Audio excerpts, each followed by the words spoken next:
Trump ಹುಚ್ಚಾಟಕ್ಕೆ ಇಡೀ ಜಗತ್ತೇ ಅಲ್ಲೋಲ ಕಲ್ಲೋಲ. ಭಾರತೀಯ ಷೇರುಪೇಟೆ ಮಹಾಪತನ. ಕೇವಲ 10 ಸೆಕೆಂಡ್ಗೆ 20 ಲಕ್ಷ ಕೋಟಿ ನಷ್ಟ.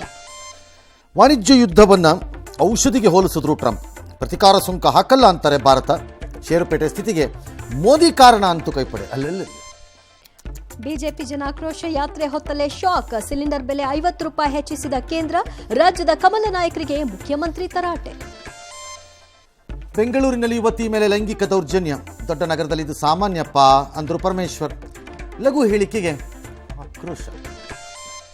ಕರ್ನಾಟಕದಲ್ಲೂ ಕಾಂಗ್ರೆಸ್ ಪಕ್ಷಕ್ಕೆ ಕಡಿಮೆ ದೇಣಿಗೆ. 98 ಕೋಟಿಯಲ್ಲಿ ಬಿಜೆಪಿಗೆ 75 ಕೋಟಿ. ದೇಶದಲ್ಲಿ ಆಡಳಿತ ಪಕ್ಷಕ್ಕೆ 2243 ಕೋಟಿ ಕಾಣಿಕೆ. ನಡವಳಿಕೆ ಬಗ್ಗೆ ಬಿಎಸ್ವೈಗೆ ಹೈಕೋರ್ಟ್ ಪಾಠ. ಪ್ರಜ್ವಲ್ಗೆ ಇನ್ನಷ್ಟು ದಿನ ಜಾಮೀನು ಕಷ್ಟ. 10 ತಿಂಗಳ ಬಳಿಕ ಹಾಸನಕ್ಕೆ ಹೋದ್ರು ಭವಾನಿ ರೇವಣ್ಣ. ಅಕ್ರಮ ವಲಸಿಗರ ವಿರುದ್ಧ ಸೌದಿ ಕಠಿಣ ಕ್ರಮ. 18,000ಕ್ಕೂ ಹೆಚ್ಚು ಮಂದಿ ಬಂಧನ. ಗಡೀಪಾರು. ವಕ್ಫ್ ಬಿಲ್ ವಿಚಾರದಲ್ಲಿ ನಿಲ್ಲದ ರಾಜಕೀಯ. ಚಾಮರಾಜನಗರದಲ್ಲಿ ಆಸ್ತಿ ಕೇಳಿದ್ರು ಪ್ರಮೋದಾದೇವಿ. ರುದ್ರಪ್ಪ ಲಮಾಣಿ ಕಾರಲ್ಲಿ ಅವರ ಪುತ್ರನ ದರ್ಬಾರ್.